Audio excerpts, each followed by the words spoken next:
Good morning, everyone. I'll wait a few moments for people to arrive.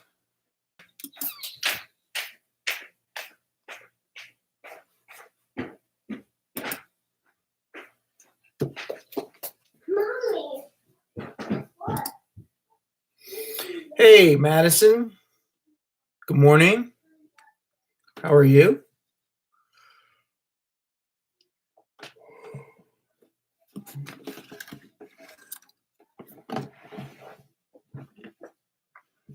Okay.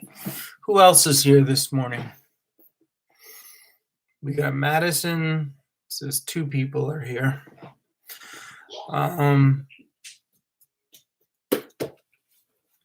Okay, we're going to read the conclusion of Esperanza Rising this morning. All right. Hopefully we have a few more people join us. Then Friday we're going to be doing an Esperanza Rising Kahoot. What are you doing? Here's Isabella, and this is Goldie. Esperanza Rising Kahoot, and that was Kaylee's suggestion. And we'll see what out at that. Alfonso apologized to Esperanza, but Mama graciously said that Miguel must have needed the money to get to Northern California. Alfonso promised the money would be paid back one way or another, and Esperanza knew it would be, but she was angry with Miguel. How dare he go into her valise and take what was not his? And after all, her hard work. Mama seemed to get a little stronger every day, although she still took many naps. Hortensia was happy that she was eating well, and every day Esperanza brought home just picked fruit to tempt her.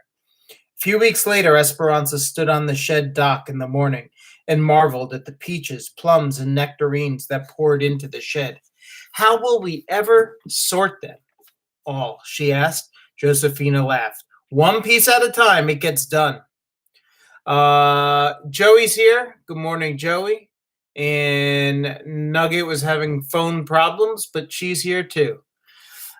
So good morning to you two. They started with the small white clingstone peaches and then the larger yellow Albertas. Mama loved that afternoon. They would still have to sort a few bushels of plums. Esperanza loved the elephant heart plums, mottled green on the outside and blood red on the inside. They were tangy and sweet at the same time. She stood in the midsummer sun during her lunch break and ate one. Alfonso, what is he doing here? Alfonso was talking to one of the supervisors. He had never left the fields in the middle of the day and come to the sheds. Something must be wrong, said Esperanza. Maybe it's the babies, said Josefina, and she hurried toward him. Blood drained from her face, and she suddenly knew why Alfonso was here. It had to be Mama. The doctor had said she could have a relapse. Something must have happened to her. Esperanza suddenly felt weak, but she kept walking. Is it Mama? No. I didn't mean to alarm you, Esperanza, but I need you to come with me. Hortensia is in the truck. But it's so early. It's okay. I talked to her supervisor. She followed him to the truck. Hortensia was waiting inside. We got a message from Miguel, she said. We are to meet him at the bus station in Bakersfield at 3:00. He said he's coming from Los Angeles and that we should bring you. That's all we know. But why would he want me to come? Asked Esperanza. I can only hope it's to apologize for his actions, said Hortensia. It was over 100 degrees. Hot wind whipped inside the cab. Esperanza felt the perspiration sliding down her skin beneath her dress. It felt strange to be riding to town on a workday, breaking her routine in the sheds. She kept thinking of all the elephant hearts that the others would have to pack short-handed. Hortensia squeezed her hand. I can't wait to see him, she said. Esperanza offered a tight smile. It always startled her when she heard English, and she hated not knowing what people were saying. Someday she would learn it. Are you? A silver bus turned the corner and pulled into the bay in front of the station. Um, Esperanza searched through the passengers seated on the bus, but couldn't see Miguel. She and Hortensia and Alfonso stood up and watched everyone get off. And then, finally, there was Miguel standing in the doorway of the bus. He looked tired and rumpled, but when he saw his parents, he jumped from the steps, grabbing his mother and hugging her. Then his father, clapping him on the back. He looked at Esperanza and smiled. I've brought you proof that things will get better, he said. She looked at him, trying to be angry. She didn't want him to think she was glad to see him from the bus. A small, older woman trying to get down the steep steps. The sun reflecting off the shiny bus glinted in Esperanza's eyes. She shaded them with her hand, trying to imagine what Miguel was talking about. For a moment, she saw un fantasma, a ghost of Abuelita walking toward her, with one arm reaching out to her and the other pressing on a wooden cane. Esperanza, said the ghost. She heard Hortensia suck in her breath. Suddenly, Esperanza knew that her eyes were not deceiving her. Her throat tightened, and she felt as if she couldn't move. Abuelita came closer. She was small and wrinkled, with wisps of white hair falling out of her bun at the back of her head. Her clothes looked mussed from travel, but she had her same white lace handkerchief tucked into the sleeve of her dress, and her eyes brimmed with tears. Esperanza tried to say face powder, garlic, and peppermint. Abuelita, Abuelita, she cried. Aquí estoy. I am here, mi nieta. How I have missed you.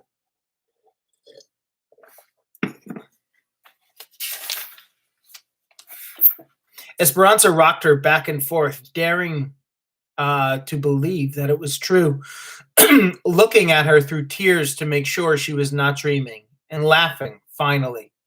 Laughing and smiling and holding her hands. Then Hortensia and Alfonso took their turns.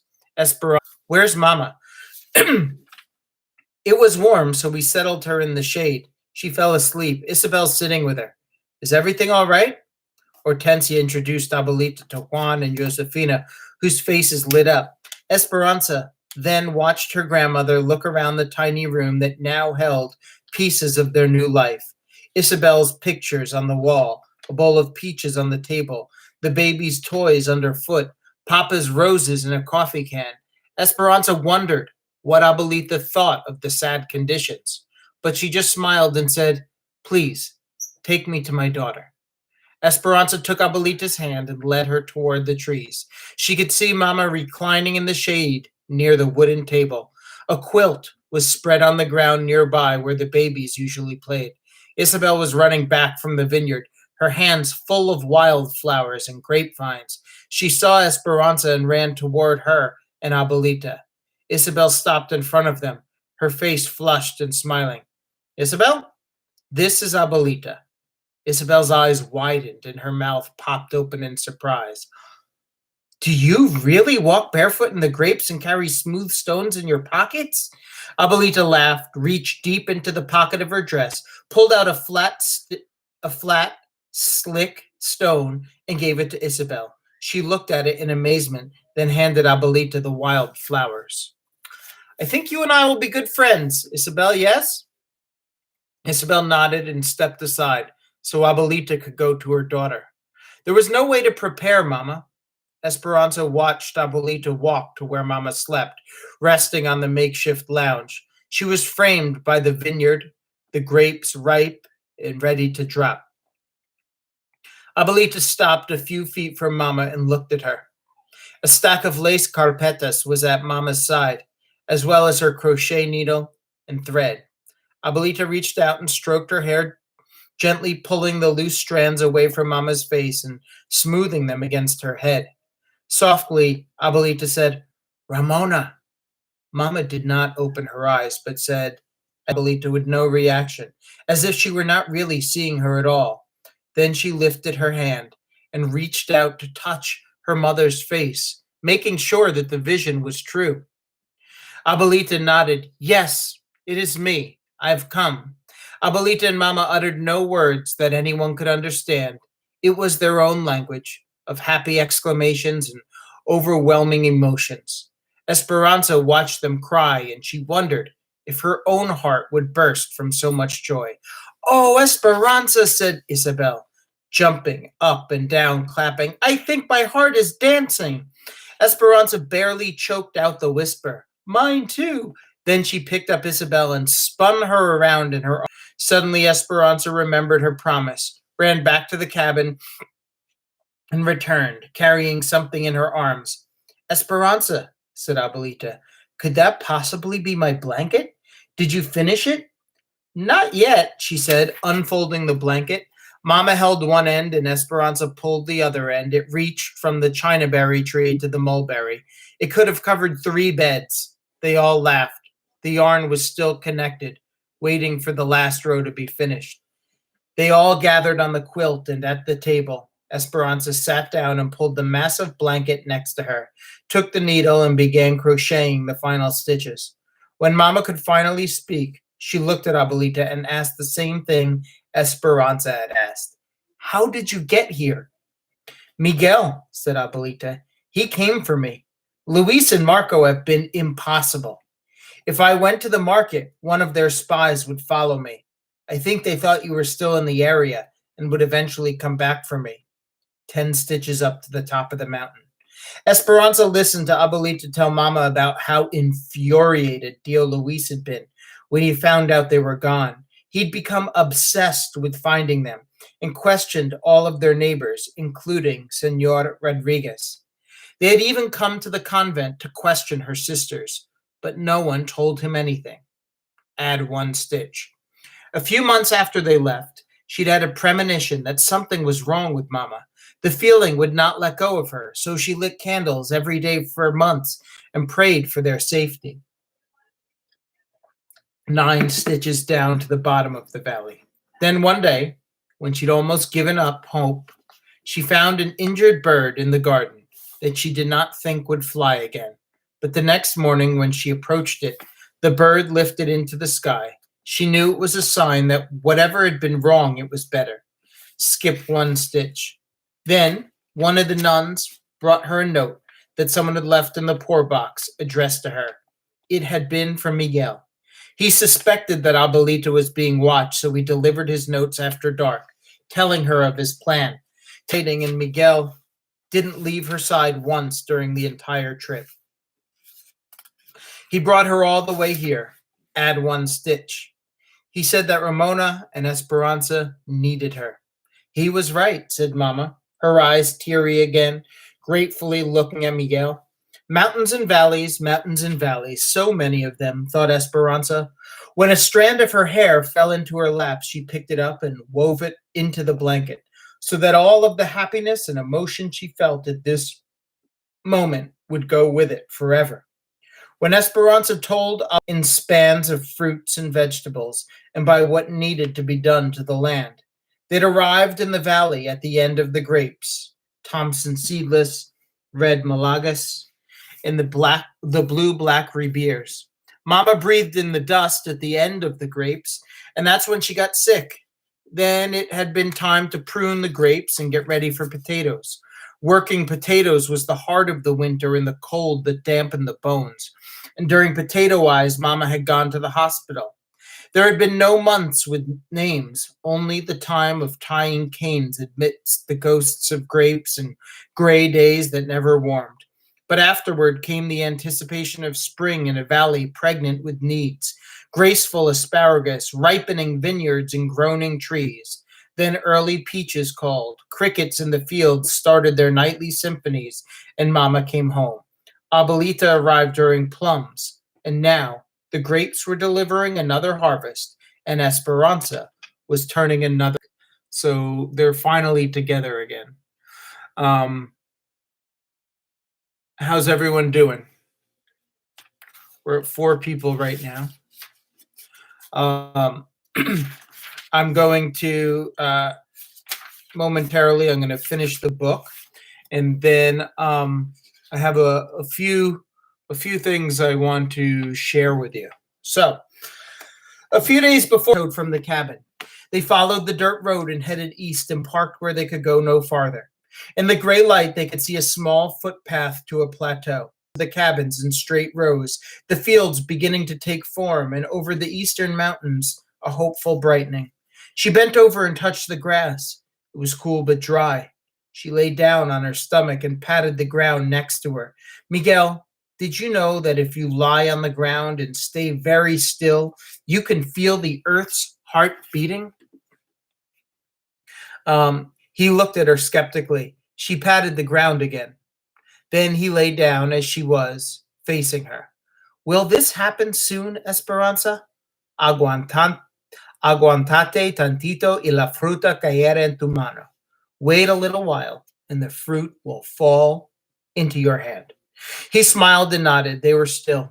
She watched Miguel watching her, and then she felt it, beginning softly, a gentle thumping, repeating itself. Then stronger. She heard it too. Shoom, shoom, shoom. The earth's heartbeat, just like she had felt it that day with Papa. Miguel smiled, and she knew that he felt it too. The sun peeked over the rim of a distant ridge, bursting the dawn onto the waiting fields. She felt its warmth washing over her and turned on her back and faced the sky, staring into the clouds, now tinged with pink and orange. As the sun rose, Esperanza began to feel as if she rose with it, floating again, like that day on the mountain when she first arrived in the valley. She closed her eyes, and this time she did not careen out of control. Instead, she glided above the earth unafraid. She let herself be lifted into the sky, and she knew that it was Carmen, the egg lady, the egg woman, who sat on the train, um, had said on the train, her up as on the wings of the phoenix. She soared with the anticipation of dreams she never knew she could have, of learning English, supporting her family, of Sunday buying a tiny house. Miguel had been right about never giving up, and she had been right too about rising above those who held them down. She hovered high above the valley, its basin surrounded by the mountains. She swooped over Papa's rose blooms, buoyed by rose hips that remembered all the beauty they had seen. She waved at Isabel and Abuelita, walking barefoot in the vineyards, wearing grapevine wreaths in their hair.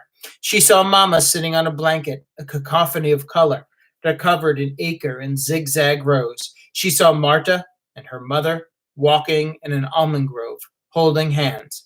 Then she flew over a river, a thrusting torrent that cut through the mountains. And there, in the middle of the wilderness, was a girl in a blue silk dress and a boy with his hair slicked down, eating mangoes on a stick, carved to look like exotic flowers, sitting on a grassy bank on the same side of the river. Esperanza reached for Miguel's hand and found it, and even though her mind was soaring today, Esperanza heard the voices coming from outside her window. She could pick out Miguel's, Alfonso's, and Juan's. She sat up in bed and listened, and smiled. Esperanza lifted the curtain. Isabel came over to her bed and looked out with her, clutching her doll. They both blew kisses to the men who sang the birthday song. Then Esperanza waved them inside, not to open gifts, but because she could already smell coffee coming from the kitchen. They gathered for breakfast. Mama and Abuelita, Hortensia and Alfonso, Josefina and Juan, the babies and Isabel. Irene and Melina came too with their family, and Miguel. It wasn't exactly like the birthdays of her past, but it would still be a celebration under the mulberry and chinaberry trees with newborn rosebuds from Papa's garden. Although there were no papayas, there was cantaloupe, lime, and coconut salad, and machaca burritos topped with lots of laughter and teasing. At the end of the meal, Josefina brought out flan de almendras, Esperanza's favorite, and they sang the birthday song to her again. Isabel sat next to Abuelita at the wooden table. They each held crochet hooks and a skein of yarn. Now watch, Isabel. Beginning rose, Isabel held up her work to show Esperanza. Mine is all crooked. Esperanza smiled and reached over gently, pulled the yarn, unraveling the uneven stitches. Then she looked into Isabel's trusting eyes and said, Do not ever be afraid to start over.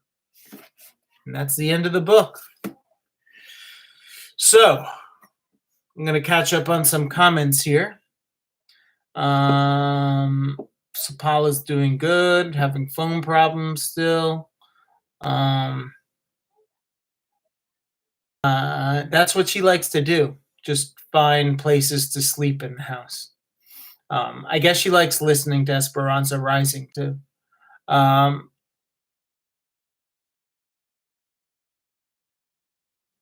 uh, oh, wow. Okay. Uh, anyway, what'd you think of the book?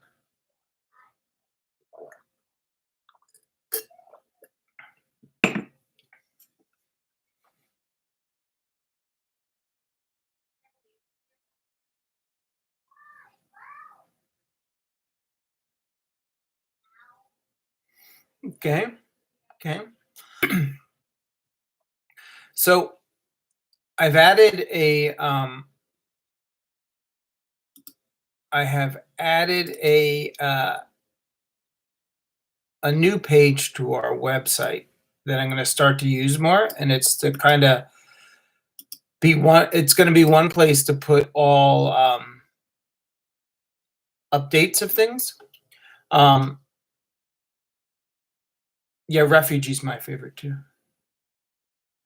Um, so I'm pasting in here for you. This is the URL, the web address, tinyurl.com/STP COVID-19.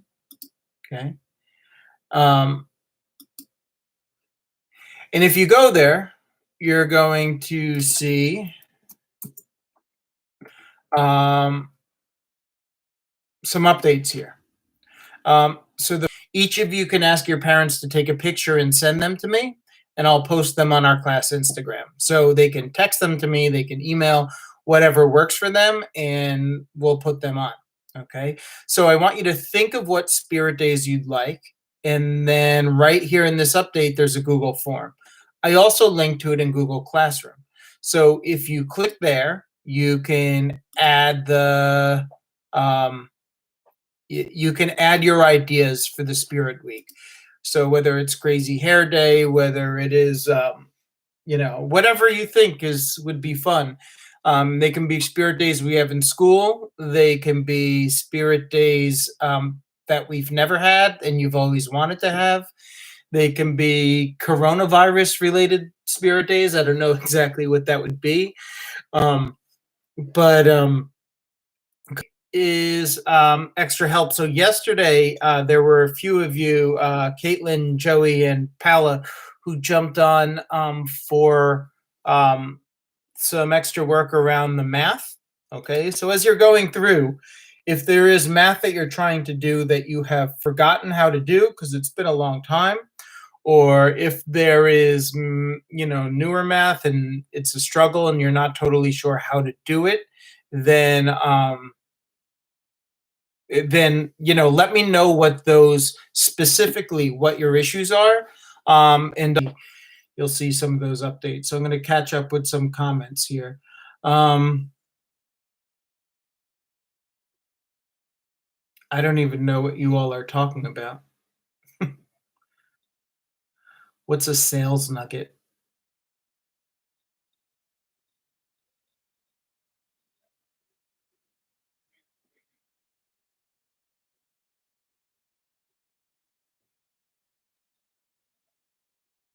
Okay. Anyway, I hope everyone heard what I had to say. Any questions before we sign off today?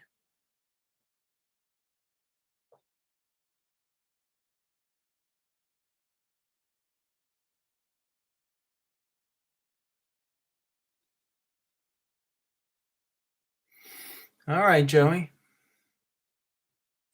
Say hi to Nikki for me.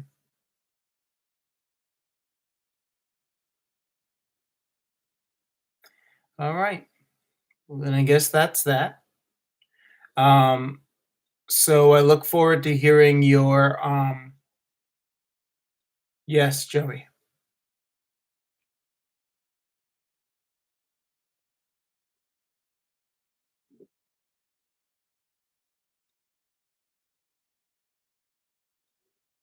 Oh, hey, Nikki. How are you? It's nice. Well, I was going to say it's nice to see you, but I can't really see you. So I guess it's nice to be seen by you. Um, that's my dog in the background. All right.